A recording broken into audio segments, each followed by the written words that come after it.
Trisha Santos. Samahan niyo ako as we search for the best dancers in town. This is Kabarka, The Move. Andito po tayo ngayon sa St. Scholastica College, Manila para sa ating first ever high school and college elimination.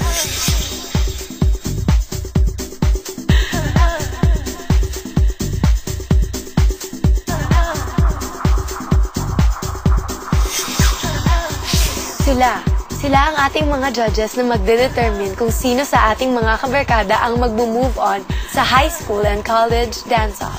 Ano po mga criteria ang hinahanap ninyo para makapasok sa dance-off? Okay, sa akin simple lang. Parang, syempre hip-hop to. I wanna see yung angas, yung raw, yung street nung sayaw, and yung technique. Kunyari, if you're dancing old school, I wanna see funky, yung nag-enjoy ka, and kung medyo parang mga old school siya, yung mga contemporary na, yung talagang street na, man, gano'n. Foundational technique and originality. Uniform ng grupo, yung how they work it to each other. Importante dito na whatever it happens, may mag-crash man or what, nawala sa sayaw, still, parang wala nangyari. As a group, kailangan syempre solid yung piece. Para sa akin talaga yung fresh yung idea ng dance, originality, yung style, yung flavor. Talaga namang ibang level ng hip-hop dancing ang kailangan ng ating mga contestants para makasali sa ating hip-hop dance challenge. Sino-sino naman kaya sa ating mga kabarkada ang makakapasok? Babalikan ko kayo dyan later, okay? Sian and Mel, kwentuhan niyo naman kami.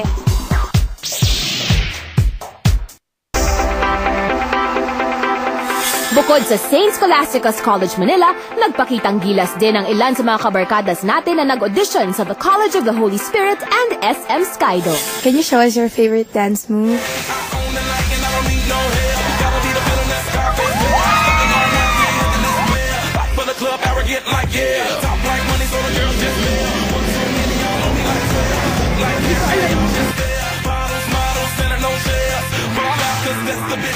Bakit kailangan ng confidence sa pagsasayaw?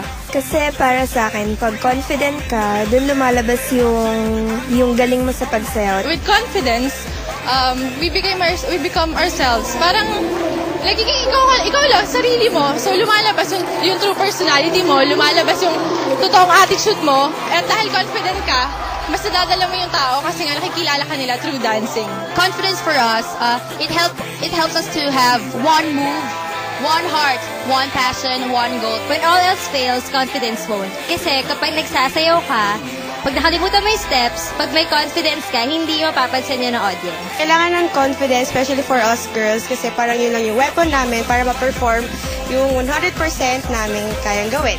Confidence in hip-hop dancing is very important because this is how we express ourselves. You can never express yourself and you can never show what you really got if you don't have confidence.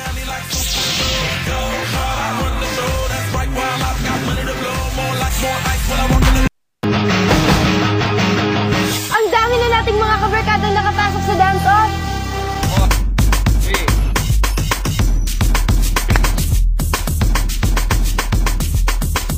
O paano? Kailangan ko nang magpaalam.